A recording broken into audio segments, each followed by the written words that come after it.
every 285 children will develop cancer by the age of 20.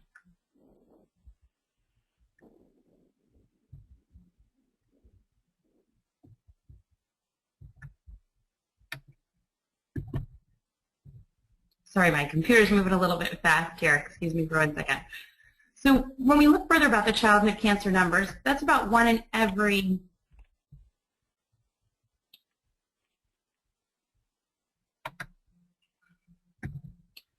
elementary schools has a child with cancer, and that the average high school has approximately 2 students who are childhood cancer survivors. What we know is that the cure rates today are greater than 80%, and depending on who you speak to, those numbers might be even higher. And what we know is that annually approximately 40,800 children will become long-term survivors each year. So if you are about to come off therapy or have just come off therapy, you are really in good company. There's almost 5,000 other children in the country that are experiencing the same thing that you and your family are. When we look at the distribution of childhood cancers in the U.S., we see that approximately a fourth of the patients that we take care of, 32%, almost a third of the patients that we take care of, are patients with leukemia. We then go around the pie chart to see that 20% are CNS, and then the remainder of the types of cancer. So when we look at the breakdown of survivors, about 1 in every 4 is going to be a patient that had childhood leukemia. And this might be the most important slide of all today, because we really have just come such a long way. So as you see, back in the 1950s, the quoted estimation of cure and lifelong cure from childhood cancer was only about 20%. Most patients did not survive their illness, and the therapies were very toxic and very limited. In 2014, the number is greater than 80%. And some feel it's really actually reaching closer to 90%, even as we speak today. There are people researching and promoting increased cure. So we're close to approximately 80% cure with childhood cancer.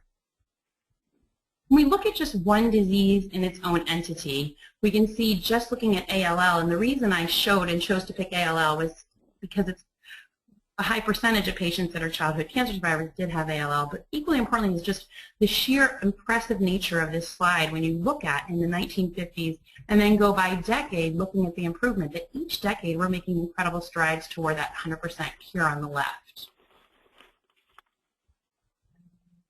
So how did we get here? How did we get from that 20% survival to over 80% and almost 90%?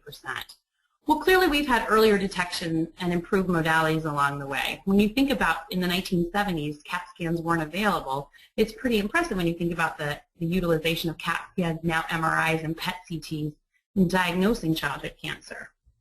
We also have an improved disease understanding. We have tests like minimal residual disease that even 5 years ago was kind of a new test, and now it's one we rely on consistently to determine if people are in remission or not, down to the microscopic level of their disease. We also have targeted therapies, like the tyrosine kinase inhibitors is just one example. In this picture on the right, you'll see from Time Magazine is when they talked about the dawning of Gleevec back in the early 2000s. Gleevec is now used routinely in one type of leukemia, specifically in pediatrics, in ALL, Philadelphia positive chromosome ALL. And it has currently revolutionized the way that we take care of patients with CML and ALL that are pH positive. These are just simple examples. There are many other medications that are now specific to cancer. So our current approach to childhood cancer, well, our goal has always been to maximize cure. But now there's a focus on minimization of the toxicities. In the old days, the goal was to help children survive cancer at any cost. Now we are in a dawning of the age when we can be a lot more savvy in how we approach cancer therapy, and we're able to consider the late effects of therapy that long ago weren't even realized. When we take that into consideration, we're able to tailor our therapies to maximize cure and minimize toxicities. So when we go back and make a transition towards childhood cancer survivorship, which is what you've all signed on to speak about today, it's important to look at the numbers. So currently in the United States, 1 in 10 cancer survivors is under the age of 40. So looking at the flip side, 9 out of 10 cancer survivors is over the age of 40. So as we know, cancer is much more common in the adult population. In the pediatric population, it's a lot less common, But the most important part about childhood cancer survivorship is investing in the fact that children have a lot of life ahead of them, and that making sure that we emphasize how to make that life filled with health and promise after the time of their cancer treatment. 379,000 patients are living currently in the United States that are childhood cancer survivors, and this number seems to change every time I give a presentation. So that's a pretty impressive number of young adults and children that are living here in the United States that have not only fought but beaten their cancer. 1 out of every 539 young adults, so that's shifting the age range between 20 and 39, is a childhood cancer survivor. And that number, as we know, is just going to continue to increase as we age out our cancer survivors and move forward. So these numbers will just continue to grow at exponential rates over the next decade. Unfortunately, one of the realities that we've come to realize is that less than 25% of these survivors obtain follow-up by cancer centers. That's a strikingly low number when you think about the availability of cancer centers throughout the United States. And so when researchers said, how could it be and why is it that patients aren't going to these clinics, they started to realize that there's some really important barriers to the care. Some of it is simply the historical lack of emphasis and importance. So your child was treated for cancer and survived, and therefore they didn't need any more treatment. You know, what could be better than surviving cancer? Why would you need additional medical care moving forward? And we now know that isn't true. There's also the survivor prototype, which just suggests that you stay in survivor mode, you stay in cancer mode, but you don't really progress to what's the future of health for you. And the final is PTSD, or anxiety status post-cancer treatment. And many of you know that during treatment, and actually after treatment, it's really difficult to come back to the clinic. It's hard to sit in that moment and that place where your life was changed forever. And so as young adults start to navigate their own health care, many times they're not so interested in returning to the cancer center where they were once treated. They prefer to move onward, or sadly, many of them prefer not to receive health care at all. So when did survivorship become so important? Well, it was really important all along. The problem was it wasn't so recognized all along. The first survivor clinic started in 1983 at the Children's Hospital of Philadelphia. Currently, there are 42 national clinics, so almost every state has a clinic that offers survivorship care to childhood cancer survivors. In New England alone, there are 13 members of the Connects organization. The CCSS, which is a Childhood Cancer Survivor Study, which is a repository for research and really has navigated and changed the landscape of what we understand about late effects, was an NIH-funded study that started in 1994. And the way this study worked is 20,000 childhood cancer survivors were identified that were treated between 1970 and 1986. And of those, 13,000 participated. What they looked at was matching the children that had survived cancer with their healthy siblings and looking at the health differences that occurred for these children. This led to a large and ever-growing amount of information in terms of the late effects of cancer therapy and in terms of the needs moving forward for improved health care and monitoring. In 1996, NCI opened the Office of Cancer Survivorship. And what about the shift of focus to survivorship outside of the medical realm and the research realm? Well, survivorship has entered into politics, pop culture, and sports. In the 2008 election, there was actually a Livestrong Democratic Cancer Forum that was part of the election process when Obama was first elected. There's many websites, both done by young people and by researchers, including one, I'm Too Young for This, which is a website that has the tagline, "Got cancer, under 40, sucks, get busy living." And it was lauded by Times as one of the best websites when it first premiered. So survivorship is no longer just in our medical institutions, but the concept of survivorship is everywhere. We see months dedicated to different cancers. September is Childhood Cancer Awareness Month. We have October for breast cancer awareness. We have different colors, different ribbons. The focus of survivorship continues to grow throughout the United States. How do we define survivorship? Well, clinically, we define survivorship as an individual that's at least 2 to 5 years off of therapy for their childhood or adolescent cancer. As a researcher, we define them as an individual diagnosed with cancer at age less than 21 years, surviving 5 years from the date of diagnosis without evidence of persistent or relapsed cancer. But NCI came out and shrunk that and said, forget your definition. The real definition of survivorship is an individual is considered a cancer survivor from the time of cancer diagnosis through the balance of his or her life. And what I, as a person doing late effects, really likes about that is it says that we should be balancing and thinking about our curative approaches and also our late effects from the very moment that we begin treatment. And I'm happy to report that that's exactly what all the newer protocols and treatment algorithms are doing, is considering dose toxicity as they move through and treat the child. So what defines the survivorship experience? The family experience during treatment. So what makes up the family components, the medical history of the family, and the supportive services that are available to each family clearly vary between patients experiencing childhood cancer. The survivorship experience is also defined by a combination of both the long-term effects of the illness and the long-term effects of the treatment.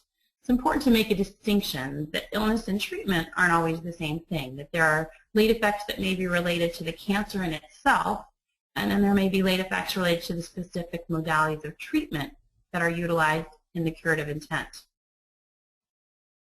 The survivorship experience is also defined by the personal, social, and cultural meanings associated with survivorship. And those, as I said, are ever evolving and ever changing as survivorship has taken really the forefront in our culture.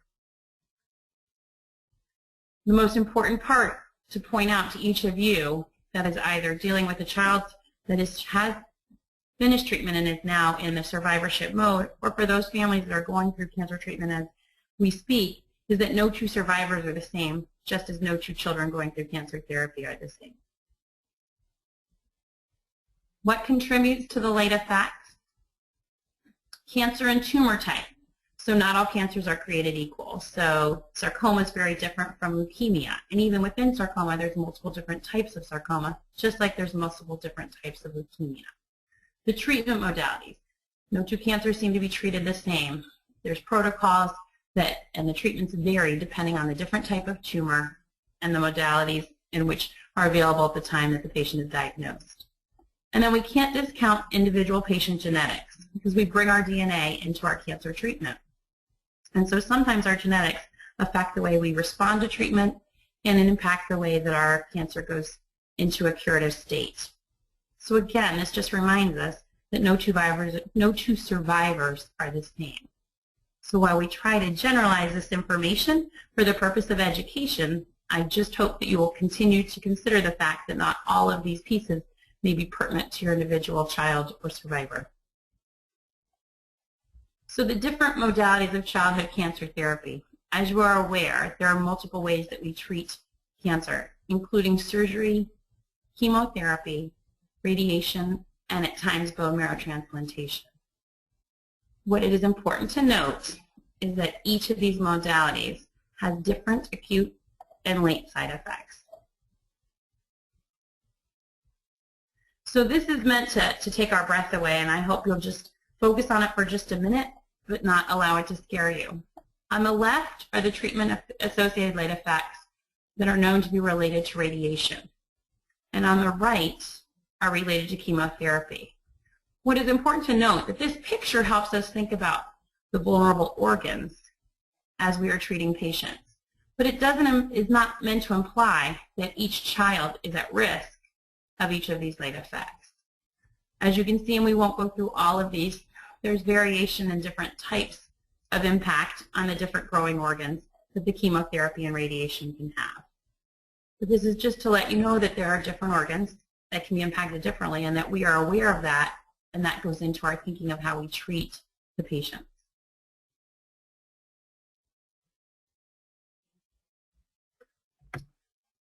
So just to transition and just go through a couple and we'll just spend a little bit of time on some of the more common late effects that we see in clinic. One of the first would be the cardiac late effects. And you may have heard of this, or you may be aware of patients receiving echocardiograms at the beginning of treatment and at different endpoints during treatment. And what you need to recognize is that we are very conscious of the heart being a very important part of the body and something that we need to respect throughout the course of therapy and into survivorship. And what we also know is that one specific type of chemotherapy, so an anthracycline, which has multiple different names, doxorubicin, idarubicin, donomycin, those are all examples of anthracyclines which a patient may or may not receive.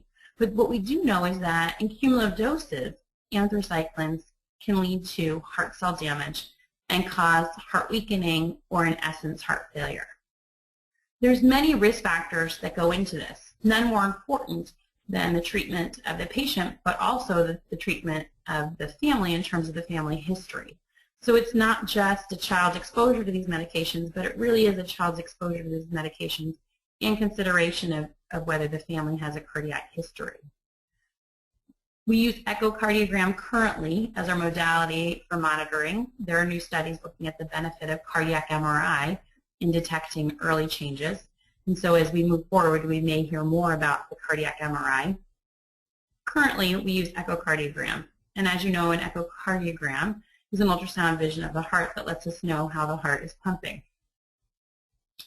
The goal is obviously to maintain good function of the heart, both during treatment and certainly for the lifespan afterwards. And why it's so important to be cautious and cognizant of the heart and its heart functioning is there is ways to help this, including medication and lifestyle modifications. So for example, if you were a patient that were exposed to high doses of anthracycline, it would be beneficial to not do heavy lifting in the form of deadlifts and other things that would be straining your heart. So that's one lifestyle modification that can sometimes make an impact. Additionally, when it comes to cardiac health, we know that radiation to the chest and neck can lead to plaque buildup or atherosclerosis. We also hear about this as coronary artery disease, which is common in many families with or without cancer as a history. We know that it is dose dependent, and we know that a blood test in the form of lipids or other blood monitoring can help us understand if a child or young adult is at risk for this. We also know that medical management and lifestyle modifications in terms of dietary modifications can be incredibly helpful in negating this risk and decreasing the possibility of this late effect causing problems for the patient moving forward. So moving on to a separate organ system. This looks at the pulmonary complications of cancer therapy, and while this can be a pretty important complication for patients receiving bleomycin, what you need to know is that most patients do not receive bleomycin. We still utilize bleomycin in the care of certain lymphomas, but overall we do not use this medication for most childhood cancers. What we do know is bleomycin can lead to lung scarring. Again, like everything else, it is dose dependent. We know that the best way to assess for lung toxicity is through a chest X-ray and a pulmonary function test. So a chest X-ray like the picture on the right, and then a pulmonary function test assess the ability of the patient to breathe at a multitude of different, in a multitude of different ways. The picture on the right does show you bleomycin toxicity, but that's an extreme form. To be honest, most chest X-rays of patients that have bleomycin are going to look completely normal. Again, medication management and lifestyle modification can negate the risks of pulmonary toxicity. So in the case of bleomycin, these are the patients that should avoid scuba diving or putting themselves at risk of severe high altitudes that would force their lungs to work overtime. So these simple lifestyle modifications and simply educating can really have an impact on how patients preserve their pulmonary health after cancer treatment. When I'm in clinic and working with survivors and their families, one of the hardest questions that comes up is fertility. Everyone wants to know that their children's fertility has been preserved, and the reality is that sometimes it has not. Just looking at it male versus female, we know that chemotherapy in the form of alkylating agents So cyclophosphamide is a good example of an alkylating agent. In combination with radiation, can decrease sperm production and function. So what we know is that high doses of alkylators and patients that receive radiation can have a compromise to their ability to produce sperm that can then produce viable embryos. The way we know this is by sperm analysis, and it's a pretty easy test, although it's sometimes hard to approach with young adults or certainly teenage boys, but it's an easy way to evaluate for sperm viability.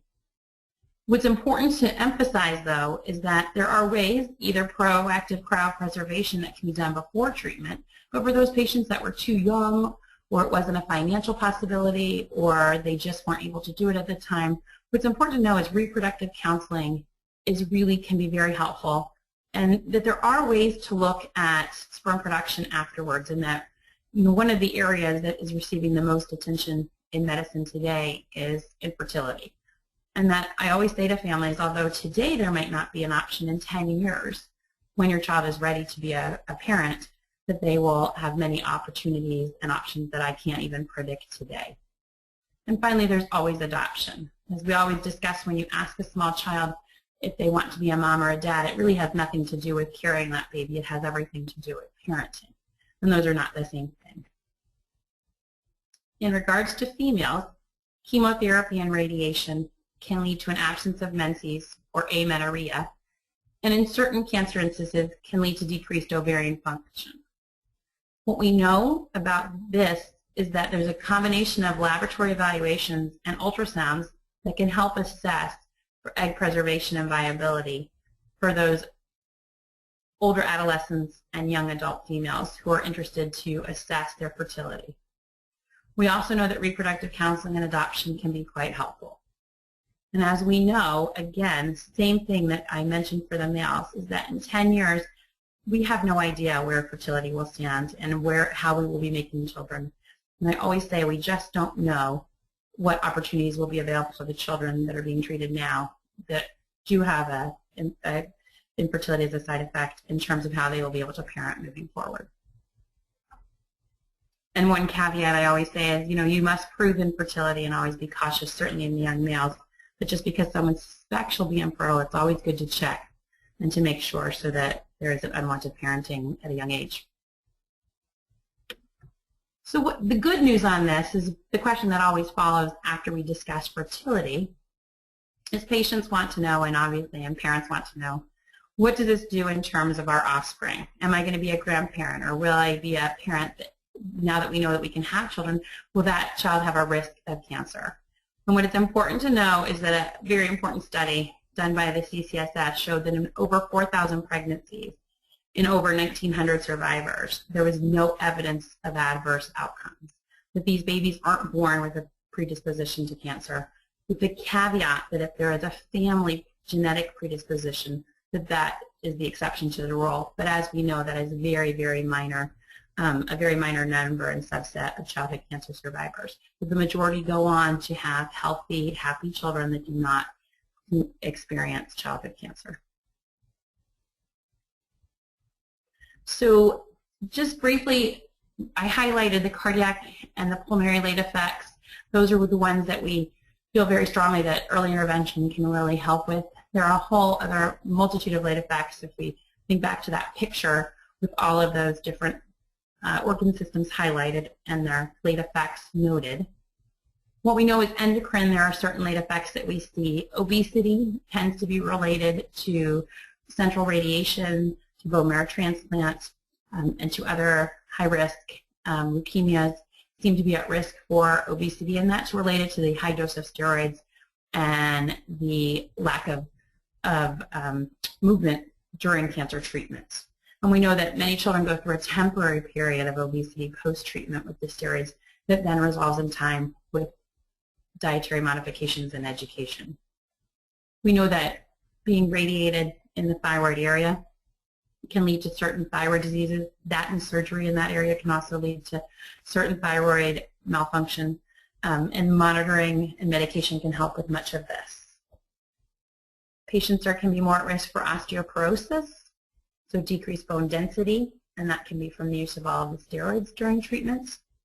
And finally, we can see growth hormone deficiency, most commonly seen in the transplant population or those that receive radiation for a central nervous system tumor, so a brain tumor, are more at risk. You can see growth hormone in other types of cancer, but it's most commonly in the transplant and in the CNS population. And growth hormone can obviously be evaluated by endocrinology with the potential for treatment if it's identified early on. These tend to be the most common late effects that we see from an endocrinology standpoint. But some of these just require a little bit of education and understanding and some dietary modifications with medical management, and they can really be resolved. So one of the things that parents always like to ask about is secondary malignancies in childhood cancer survivors. And if you are savvy enough to have Googled or looked into stuff, you hear about people that get a second type of cancer, which just seems so unbelievable that a child could experience a first cancer and then have a second cancer. Well, what we know and what's important to know, and I'm skipping to the second part first, is to say that the most common and the most preventable are skin cancers. We know that childhood cancer survivors that receive radiation and chemotherapy have more sensitive skin overall, and that when the statistics were accumulated and put together, what they found is that mild skin cancers were the most common secondary malignancies seen in childhood cancer survivors. Why we say it's the most preventable is that with sunscreen and behavior modification, we can prevent these from happening. So when you hear about childhood cancer survivors that have a secondary malignancy, just remember in the back of your mind that the most common is really skin cancers, and that being mindful of utilization of sunscreen, in addition to dermatology follow-up if needed, can be very helpful. From a chemotherapy standpoint, we know that the alkylating agents, as we mentioned before, like the ones that are the same that affect the cardiac system, and Epipodophyllotoxins, which is a really big word to say, but are the other group that are most commonly related to secondary malignancy. And we can see a secondary leukemia, which helps you understand why, even once you come off of treatment for ALL, that we continue for a very long time, and actually 10 years plus, monitoring your CBCs when we see you, is to make sure that no other cell lines are being affected or impacted from the treatment. We can also see colon cancer and breast cancer, less common than, again, skin cancer. And just a word on Hodgkin's disease survivors, because they do receive a lot of attention when it comes to the secondary malignancy topic. In the old days, we utilized something called mantle cell radiation, which is where radiation in the breast area was very intense, because Hodgkin's is often mediastinal, meaning in the middle of the chest. And therefore, Hodgkin's survivors received an inordinate amount of radiation to that area. And unfortunately, the scatter towards the breast tissue led to an increased number of breast cancers. We are happy to report that this is not part of the modalities of treatments that occur now in real time. And we are utilizing techniques that spare radiation up front for patients to avoid this increased risk. So we also know that the side effects of childhood cancer are more than just medical. There are other psychosocial issues that come into play. We know that approximately 25% of childhood cancer survivors experience some form of depression and anxiety along the way. But we also know that that is even less than what people experience at the onset of treatment, and we know that this is a risk factor for children that are experiencing childhood cancer. What's really interesting is that the post-traumatic stress symptoms are seen in 20%, and more importantly, the 30% report issues 20 to 30 years after treatment. And so, when you look at that and families say, well, why would we be at risk, or why is our survivor at risk 20 to 30 years after treatment instead of just today? Well, as life events happen, marriages, births, job changes, relationships, sometimes that is when the post-traumatic stress kind of hits people, when people kind of realize what they've been through. You know, childhood cancer survivors, when faced with their own children, when they have their own children, are despite the numbers and the reassurance, are very concerned for the health of their children based on the experience that they had in childhood. So it's important to make sure that somewhere in the back of our minds we think of that as our survivors age, and make sure that we're aware and sensitive to that. It is important to offer opportunities for counseling both during treatment, after treatment, and in the late phases of survivorship if children are interested. And what we find is that parents always ask for referrals to counselors that specialize in childhood cancer. And there's just not that many around. Maybe some of you have tried and not found someone.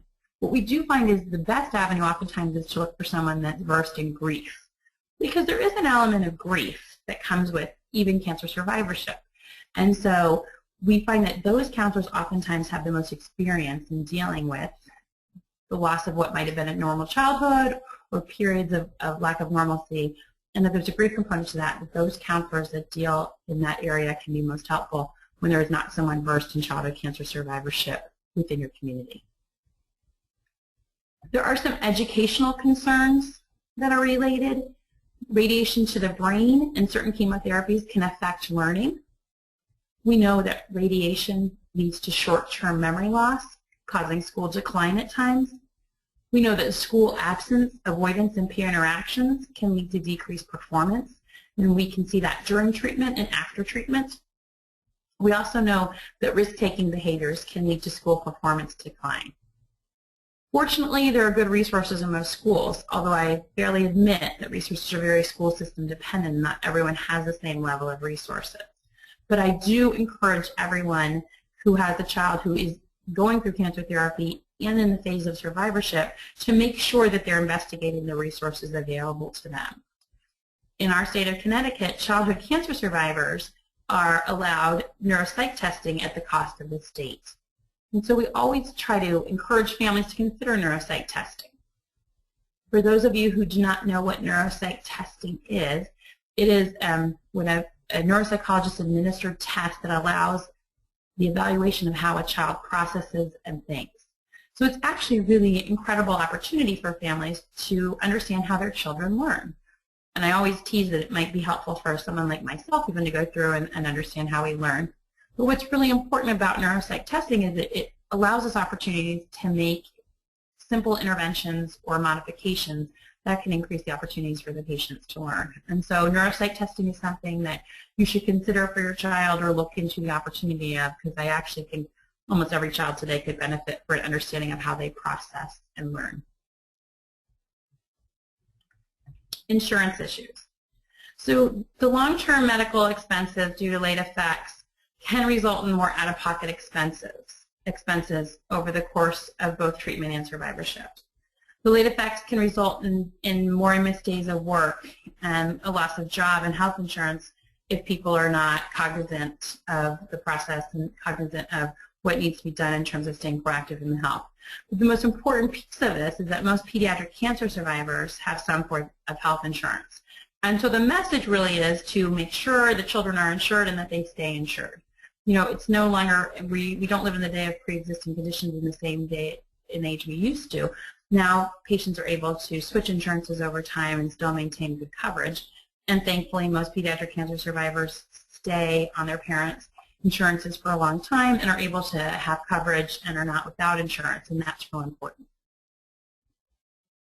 So I've given you a lot of information, and I always think as a parent of 3 children how it would feel to sit on the other side and listen to all of this. And I think it's really hard to take some of this because I think surviving childhood cancer is just so remarkable and amazing, and to then be faced with late effects is probably very challenging as a parent. I certainly have seen that and experienced it as a provider. And so where is the silver lining, and how do we reframe what we're talking about? Well, I think it's really important to put all of the findings that I've discussed and shared with you into context. Cancer is a deadly disease, and to cure it often requires fairly toxic therapy. Because children and teens have organs still in the growing stage, they're particularly vulnerable to the effects of these therapies. So it's common to see chronic health problems years after. But the silver lining is that cancer survivors need to realize that some of these conditions, and I'm going to argue that in today's day and age, most of these conditions can be prevented, and many can be reduced in severity.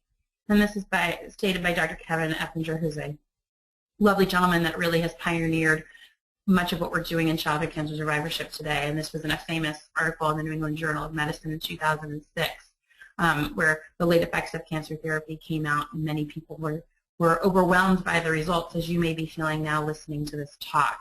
But the important part to remember is that these conditions, and our goal is that an ounce of prevention is a pound of cure, and that we're able to help identify these early on for families, and then therefore offer treatment and cure for families for many of these conditions moving forward. So there must be a positive side. Well, there's many positive sides, and I certainly don't need to tell you all who are the families that are experiencing it, but there's many positive sides to survivorship. We find that survivors have positive benefit finding. We also find that survivors have a positive change in focus. They often have a reordering of life priorities. They have strengthened relationships, increased resilience, renewed spirituality, and overall they have a greater appreciation of life. So what we know is that childhood cancer survivors exhibit lower levels of aggression, antisocial behavior, and substance abuse. So although physically they may have some challenges, we know that they are their positive benefit finding and their psychosocial pieces can really remain intact and actually can thrive. So it's important to focus on that, and the greater appreciation of life is really an important piece to being a childhood cancer survivor. So what do we know about recurrent disease and survivorship? So invariably in any of the conversations that I have with families during our clinic time, patients and families want to know, what about the risk of relapse in itself? How does that play into survivorship? Well, what we know is that the fear of late relapse is much, much, much, much, much greater than the reality. Hence all my arrows, much greater than the reality. Now, there's a reason why we say cure at 5 years, and some people say cure earlier, but the reason we say cure at 5 years is that it is not our expectation that after that time the original cancer could represent. And therefore, we call cure 5 years, and we say that we don't expect that you would see that back. In those first 5 years, there is risk, and those individual risks are dependent on the type of cancer that a patient has. But it's important to note that what cure really means is that there's no expectation that we would have a late relapse. It is, again, highly variable by disease and treatment modalities. Again, each different type of cancer and each different type of treatment affects your potential for late effects and your potential for relapse. It's a historical reality. In the old days, there was much more of a risk of relapse. Today, with the newer protocols and the newer agents that are being utilized, it has become much less of a risk. So back to that very profound slide. We really have come a long way, baby, and it's important to emphasize this again, that amazing curve that you see hasn't stopped. It just continues to go. I mean, we're getting closer to 100%, so it's starting to tail off a little because you can only go to 100.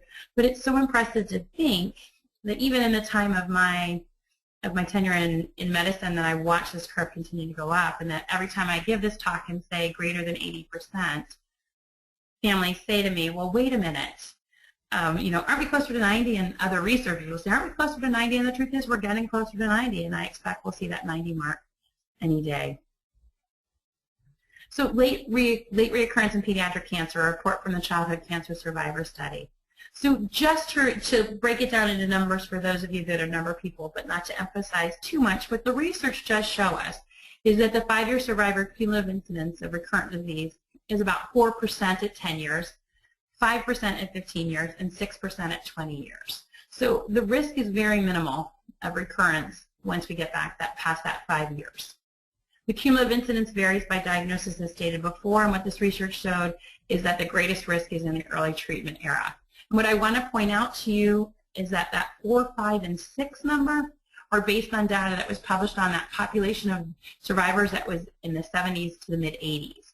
So we're not even talking about patients treated in the 90s yet. So the risk that's expected among patients that are being treated currently or have been treated in the last decade is half or even less than that. So what are we doing to minimize late effects and relapses? What are we as a pediatric oncology community doing? Well, we're researching. The CCSS provided an incredible opportunity for data. The first group looked at people into the mid-80s, and now the second wave is looking at people treated into the 90s. But when you think about it, we're in 2014, so the next wave will be looking at children that were treated in 2000 and plus. And we expect that all of these numbers will go down because the modalities have changed so much in the last 30, 20, and 10 years. So when you listen to the research that we have, it's important to remember that so much of this is based on an earlier treatment era and not our current treatment era. We continue to minimize toxicities and alter our therapies along the way. We are mindful of the medications we're giving, and we're mindful of the opportunities to change venues when possible. We're developing novel approaches. Who would have thought there would be medications that are cell-specific to tumor cells? In the old days, it was just, the concept was to attack rapidly dividing cells. Today, we are looking at opportunities to go after the cancer cells.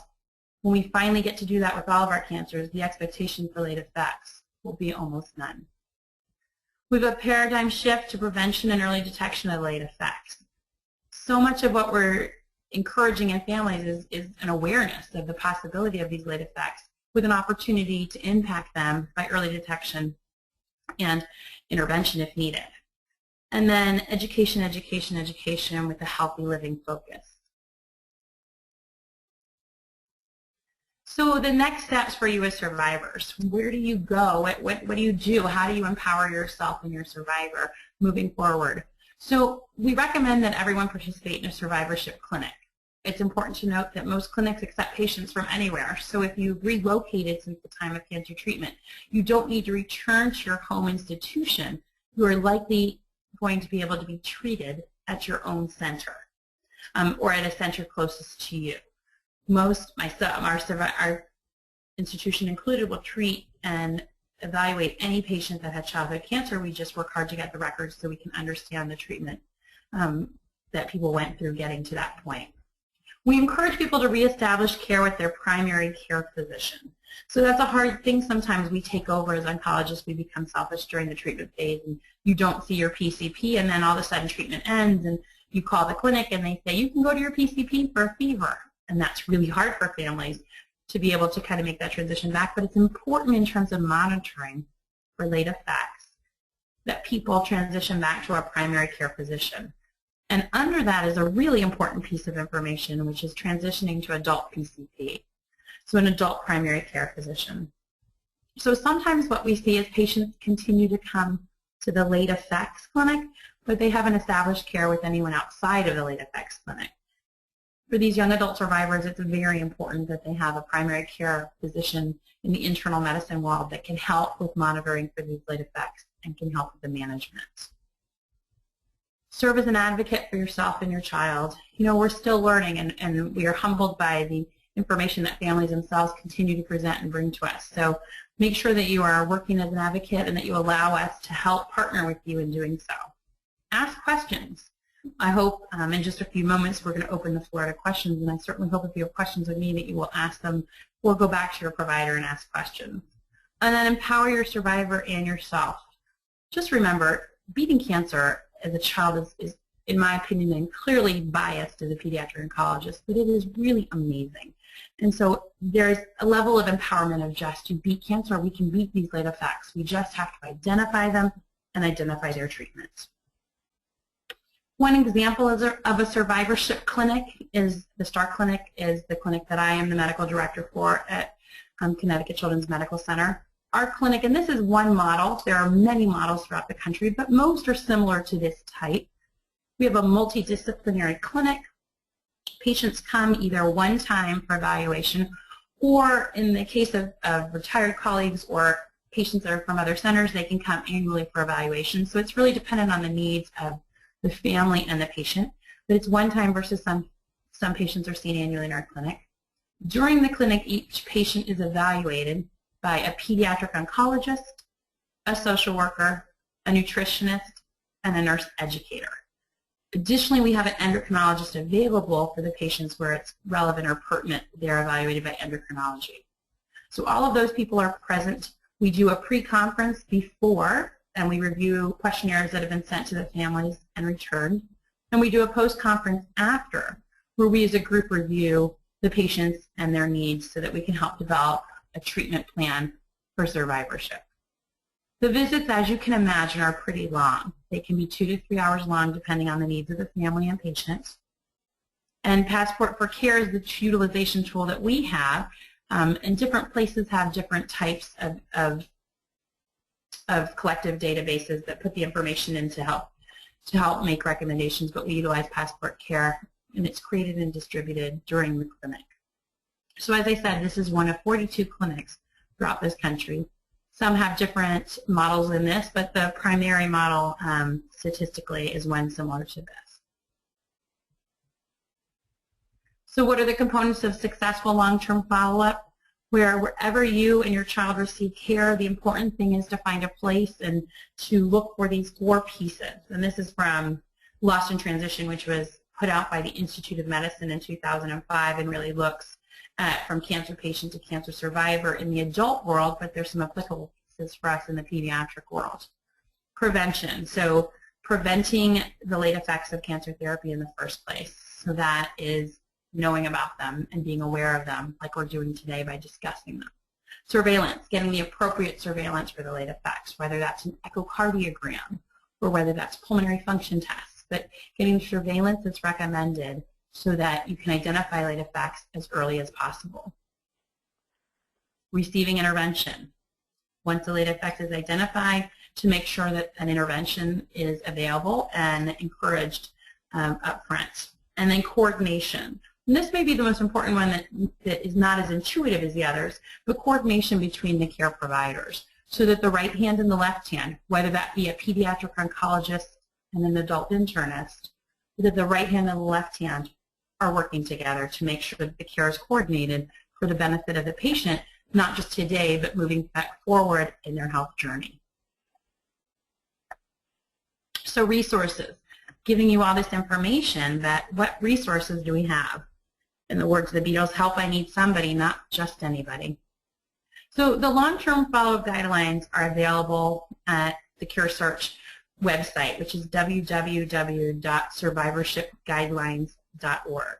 This is put out by the Children's Oncology Group. It has an amazing volume of information that allows you to understand the individual late effects and the surveillance that's recommended with them.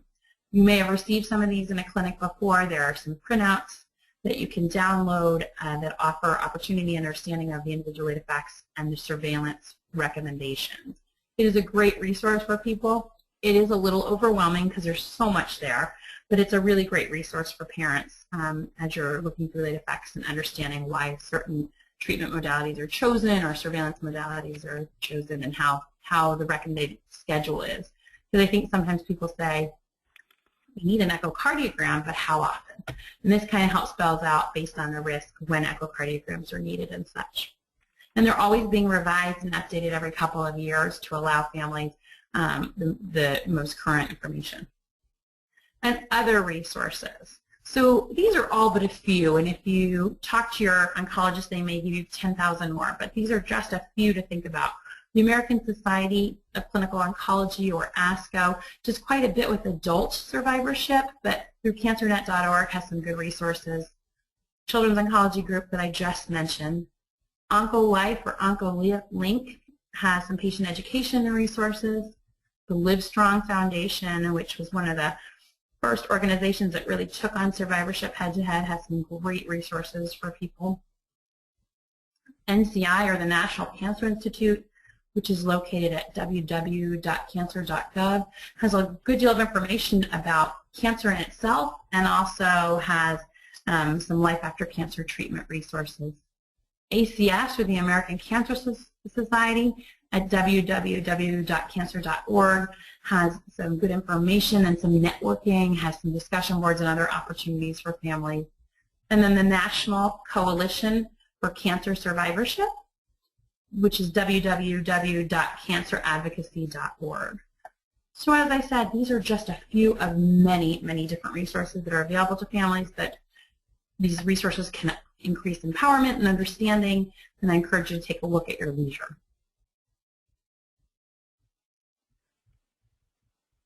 So finally, we're coming down to the end where I'm encouraging everyone to start thinking of their questions and send them along so we can have a discussion. But the take-home reminders here, well, first off, you've seen this slide twice, but just remember we really have come a long way from where we once were. And why that's so important for you to know is sometimes you read articles or you hear stories and people are always trying to be helpful, as you remember from the beginning of diagnosis, trying to be helpful but sometimes don't say the right things. And some of the information that we have is based on a historical era and not our current era. So just make sure that you realize we've come a long way and we have further to go, but we're getting there. Just remember, late effects are the price we pay for curing cancer. cancer. So thankfully what we know though is an ounce of prevention is really worth a pound of cure. And that we know that today's treatment modalities take into consideration the toxicities and late effects. Thankfully, we are in an era now that we can pay attention to each of our treatment modalities. We're getting more specific, we're getting more targeted and cell-specific, and as we continue to do that, the expectation is there will be less late effects. And most importantly, as you've heard this information, I certainly hope you don't walk away feeling overwhelmed, but please remember that individuals vary greatly in their response to disease and to treatment. Late effects are not one size fits all, and there's not an expectation that each survivor will experience the same thing as they move forward in their health journey. And I do like this Dr. Seuss picture where it says, "Today you are you." That is truer than true. There's no one alive who is youer than you. It's kind of true when we think about both the cancer journey and the late effects.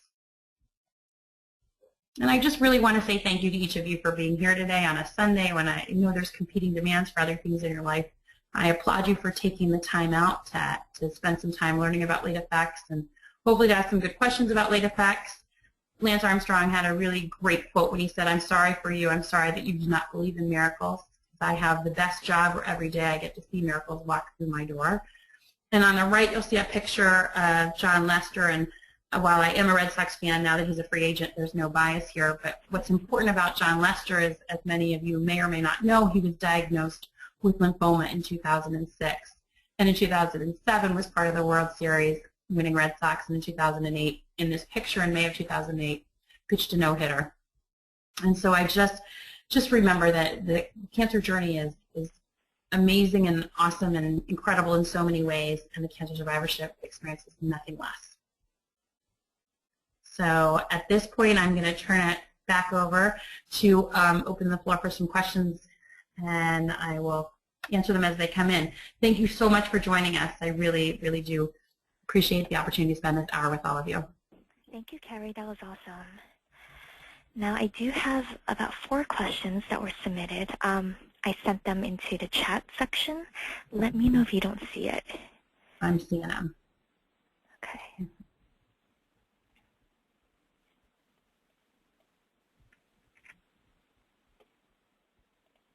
Okay. So can they hear me now or no? Yes, they can still hear okay. you. Sorry, I'm getting savvy on webinars. It's a whole new age for me.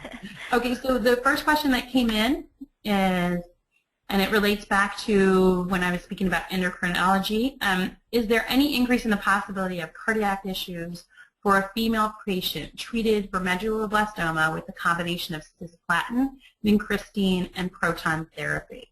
And so the answer to that is, medulloblastoma is generally located in the brain area, but can also be involved in the spine. And so it depends on where the limits of the proton therapy were, but the reality is that, or the expectation would be based on that information, is that this patient should not have increased risk for cardiotoxicity.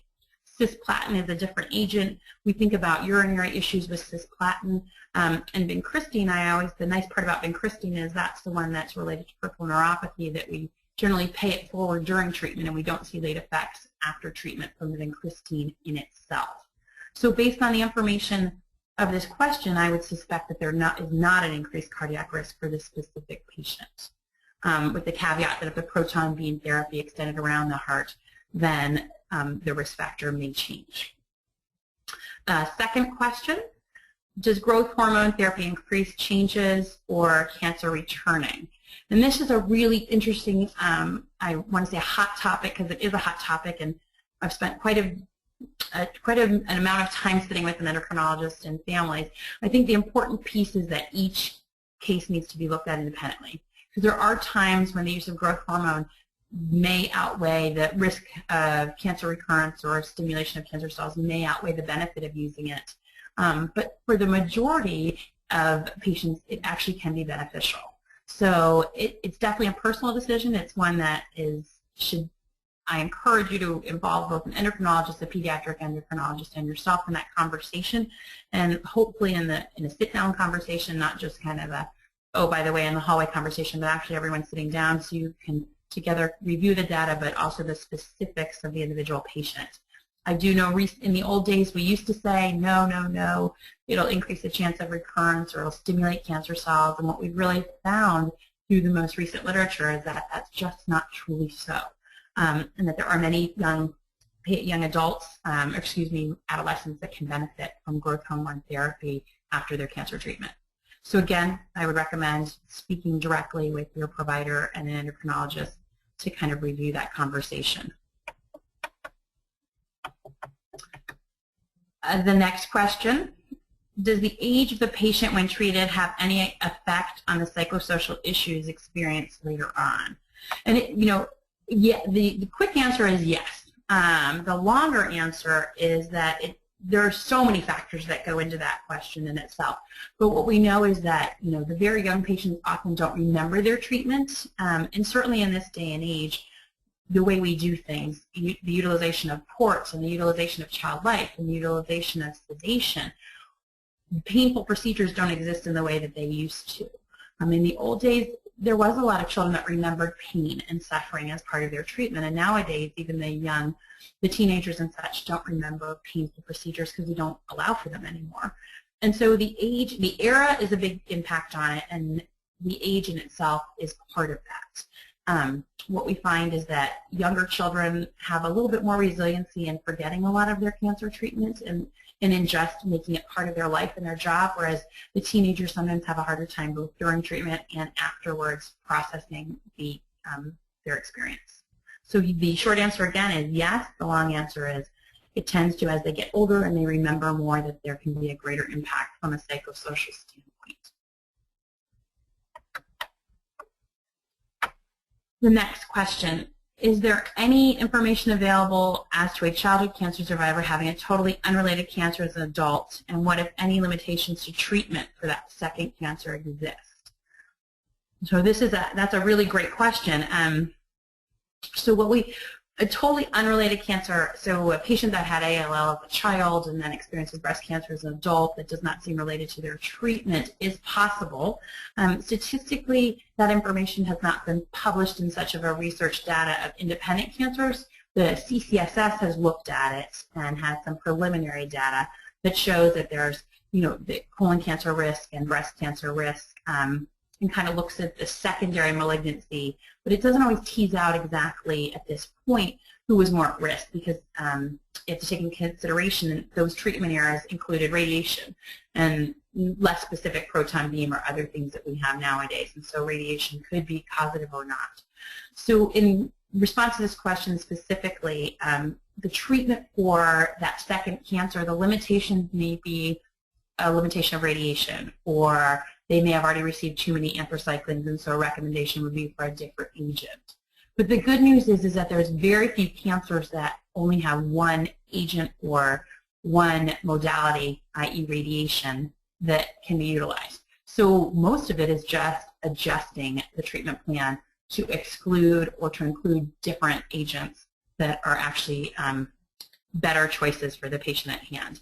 I have not heard of, just to put it out there, a secondary cancer that was untreatable because of limitations in therapy. And I've not had any experience with that, nor is there any published data on that. So just as a reassurance that totally unrelated secondary malignancy can be treated, they may just have to use different modalities from the initial treatment course. As I'm answering these, if they don't make sense, please let me know if there's other questions. So another question, how soon after treatment ends should a child participate in a survivor's clinic? And that is really a great question, and one that we are not sure we have the perfect answer on, but our recommendation is no sooner than 2 years. So we always say it should be no sooner than 2 years from the end of treatment or 5 years from diagnosis. And the piece that's important to that is allowing people a time to transition off therapy. We want to make sure they're aware, but we also want to give people a little time to breathe and to kind of just allow for that important transition from active therapy to off therapy.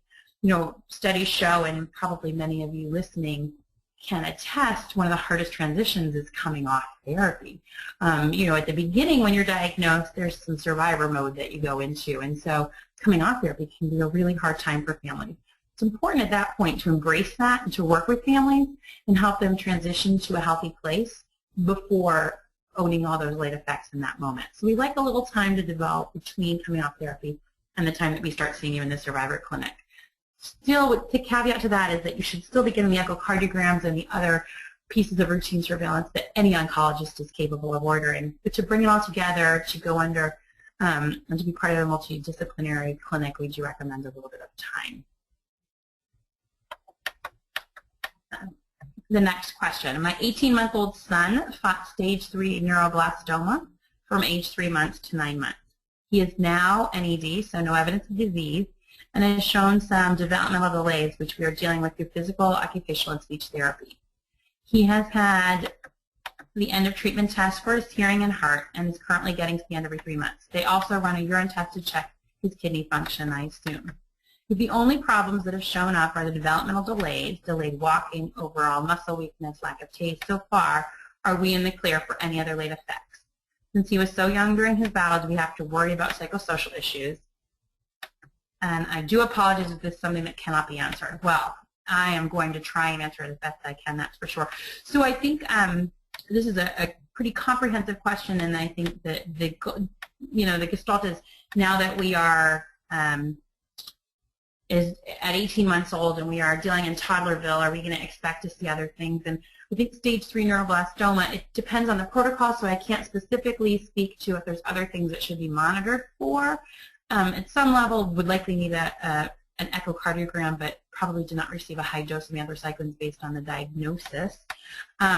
There are, the kidney function is something that depends on if you have two functioning kidneys versus one functioning kidney, what the expectation would be moving forward in terms of monitoring for the kidneys and their decline. But there shouldn't be, and then there shouldn't be any other specific late effects at this point that I would be worried about. I don't know if radiation was part of the treatment for your child. Stage 3 neuroblastoma can be treated a couple different ways, but depending on what your child received as part of their therapy and the specific chemotherapies, there may be a risk for secondary leukemia, and that's why we do those CBCs every time that you get labs. You also get a complete blood count, and that risk lasts about 10 years. But the reality is, the further you get away from it, the less that risk is important, or the less that risk is viable. And equally important is that I have to tell you, clinically, the secondary risk of leukemia is very, very, very low, but we do check for that as well. So I hope that's sort of answering your question. A little bit hard without the specifics, but I think you're on the right track with the things that you're doing right now. Your second question was, since he was so young during his battle, do we have to worry about psychosocial issues? And the reality is that there isn't an expected psychosocial issue that he would experience. He's going to deal with his motor issues and clear of the endpoint for that, but I wouldn't expect that he's going to remember being treated or remember being in the hospital or remember any of those pieces. So I do not think that you would expect psychosocial issues moving forward. Let me know if there's something more you'd like to clarify. The next question, with the combination of cyclophosphamide, carboplatin, and Christine, doxorubicin, and etoposide, do I need to worry about my 18-month-old son's ability to have children? He was treated from age 3 months to 9 months. He was so young that I find it hard to think about that. You are in good company saying you find it hard to think about that, because first off, no one wants to think about that, and secondly, boy, that wasn't the focus the day you presented. Was worrying about what would happen. So again, just to review real quickly, in terms of fertility issues, the things that contribute greatest to infertility are radiation in combination with high-dose medications like cyclophosphamide is one. And it's really dose dependent whether there should be an impact, and it depends on how much the dose is. The other thing is, if a patient has surgery in the general area, then it can impact their fertility. But the Cytoxin would be the one that could contribute to infertility of those that you've listed, and it really is dose dependent. And so you'd want to look into the doses to see if there would be a concern moving forward. I would say what I say to everyone, that you have a baby that's 18 months old, and then I'm not sure what fertility is going to look like when that child wants to have children, and that there may be 1,000 ways of helping manifest sperm and other things at that point, that this may not be an issue for your child moving forward, because fertility really is a hot topic in medicine and one that is making advances every single day. And IVF has revolutionized the way that people have children in our country and will likely continue to do so in the future. So again, the Cytoxin would be the one that creates the greatest risk. If you have radiation on top of that, that would increase the risk. But other than that, that would be the only one that I think would be impacting the fertility. Does the effect of chemotherapy on fertility differ depending on the age the child is when they receive treatment? It does. So it can have a greater impact. The younger the girls are, because girls are born with all of their eggs at birth. Spermatogenesis is the production of sperm that occurs throughout the male lifetime, but girls are born with their same amount of eggs at birth that they are going to have throughout the span of their fertile years. And so younger girls that are treated can have a greater impact on the younger girls than it can on girls that are older when they are treated.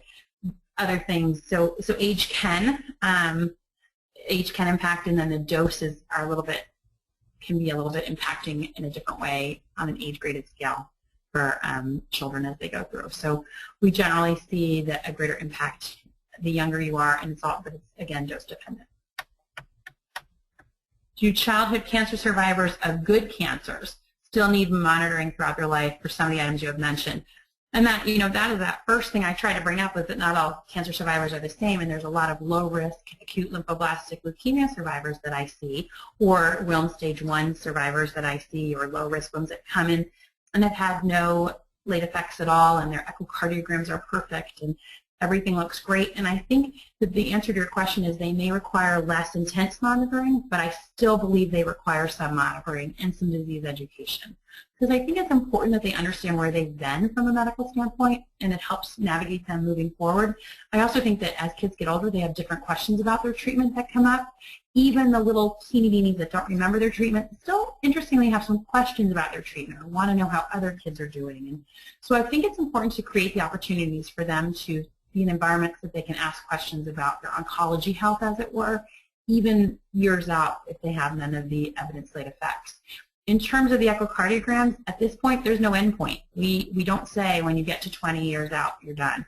We actually worry that your risk increases at that point a little bit, because the adult body has greater risk for cardiac concerns as you get older. So I would be cautious to say that they should not be monitored, but I am an oncologist who runs a late effects clinic, so I think that I'm always going to have a little bias that they should be involved. I think the awareness and checking in every couple of years with the late effects clinic is more than ample for many of the low-risk cancers.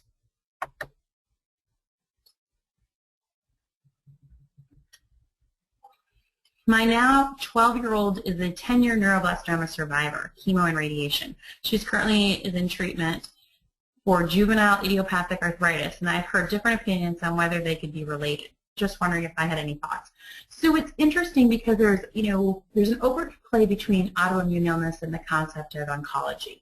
Sometimes we find a connection and sometimes we don't. Interestingly, I've had patients that started out with arthritis, and during their treatment, their symptoms of arthritis completely went away. So they started out with an autoimmune illness diagnosis, and then it was curative during their treatment. As we know, some autoimmune illnesses are actually treated with methotrexate and some of the similar agents that we use for chemotherapy. So it's an interesting overplay. We don't see it commonly that patients are diagnosed with JIA or other things after treatment, and I'm not sure that I would suggest that they are definitely related at this point. I think that's one where the jury's very out, and you're going to hear a bunch of different thoughts, and I think we'll see more information moving forward about that. But I would be clear to say that I don't think neuroblastoma increases the average risk for JIA. Whether they're individually related in your child is a pretty challenging question to answer, but I would err on the side of saying unlikely that they're fully related, but of course there's a possibility. So do you find that there is a high incidence of ADD and ADHD diagnosis post-treatment, and can it be attributed to the chemotherapy and its late effects? So ADD, attention deficit disorder, or ADHD, attention deficit hyperactivity disorder, are pretty common diagnoses in the pediatric population currently. In the well population, we see them in the general pediatric population quite a bit. And we do see that there can be an increased risk among cancer survivors, predominantly in the patients that are treated for brain tumors, or in the patients that receive radiation to the brain area, or total body irradiation.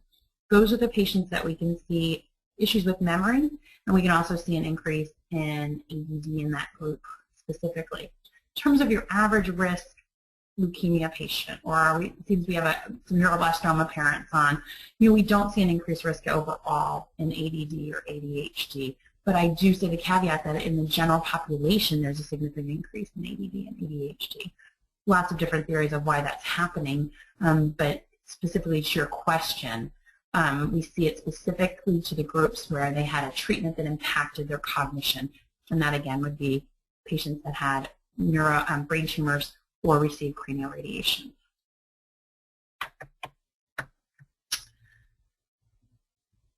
And so just to specify that last question, it just says, for the question above, the patient is 12 years old and she's 7 years post-treatment. So, sometimes one of the hardest things I am asked to do as an oncologist is, and as a late effects specialist, is to really look at the possibility of the impact versus whether it's the disease or whether it's the child themselves, and that can be hard. And that's why I highly recommend neurocognitive testing, and I would recommend it for this patient specifically, to just have them go through a neurocognitive analysis. It sounds so like it's such a big deal, and the reality is it's just a battery of tests that we put together, again, help us understand how we learn. And I would love to take it myself because it would help me understand how I learn. But I think sometimes what we find is ADD is a catch-all diagnosis. We really look in the innuendo and the specifics, there may be something else, a memory impairment or something else contributing to it. So I would recommend for this patient that you look into the opportunity for neuropsych testing to evaluate how this individual child learns and if the learning environment that they're in is meeting their needs, because that's a hard challenge in today's education system, is making sure that the children are in an environment that they can thrive. And neurocognitive doesn't imply or suggest learning disabilities. What it does is it suggests learning opportunities and ways for children to learn that might be less traditional than the classroom is allowing for. So I think that for your child, and it very well could be a diagnosis of ADD, I don't want to discount that, but I think exploring a little bit more other possibilities for contributors to learning can be very helpful as well. Okay, I think that's all the questions we received. I think what we can try doing is if anyone has any more questions, you can take about 1 or 2 minutes to think about it. What I'll do is do a little intermission. I will share a bit about our family services to the group. In the meantime, you're welcome to type in the questions. I can pass it on to Dr. Moss. So Kerry, what I'll do is I'll just kind of change the screen here just to show them a little bit about what we do. Hold on 1 second. Okay. Okay, here we go. Okay, so while you all are thinking about questions for Dr. Moss, I just want to do a quick review of our family services. So here you have our nice website. I hope you're following my mouse here. And let me try to do a little drawing tool.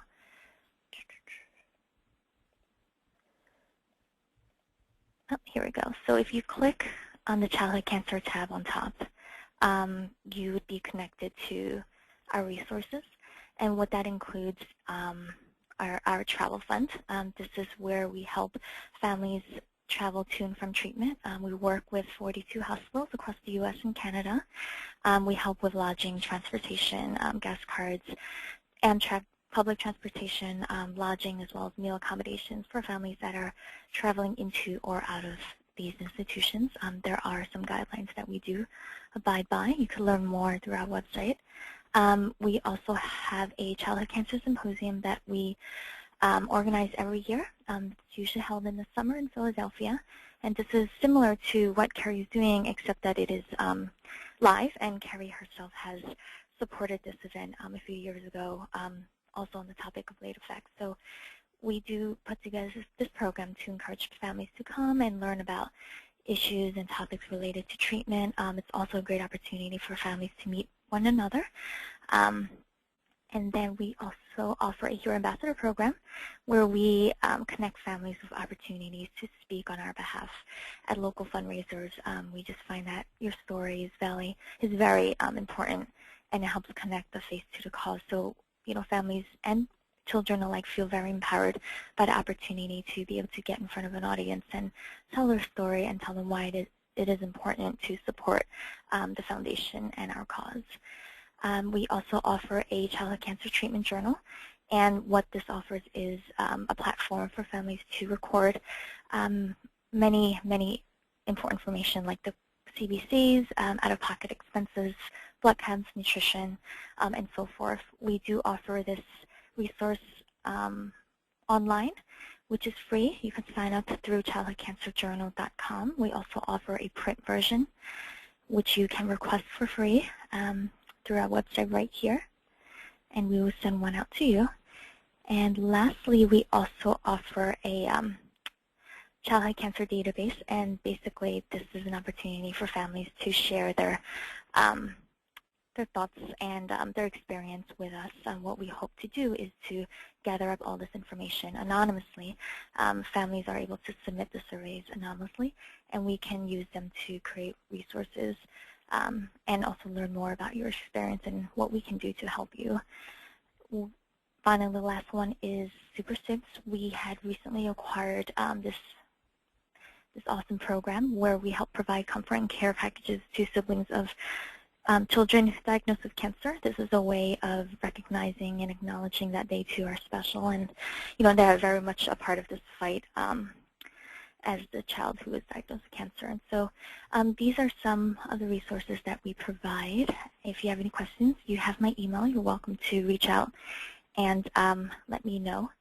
And for now, I will turn it back to Kerry. Okay, and it doesn't look like anyone else has submitted questions. So, Kerry, I think we're good. All right. Thank you all for attending. Yeah, thank you so much for your time. And also, as on a last note, we will have the recording available afterwards, so I will send it out to all the attendees. So thank you all very much for joining, and I hope you enjoy the rest of your Sunday. Thank you, Kerry. My pleasure. Thank you. You're welcome. Okay, bye-bye.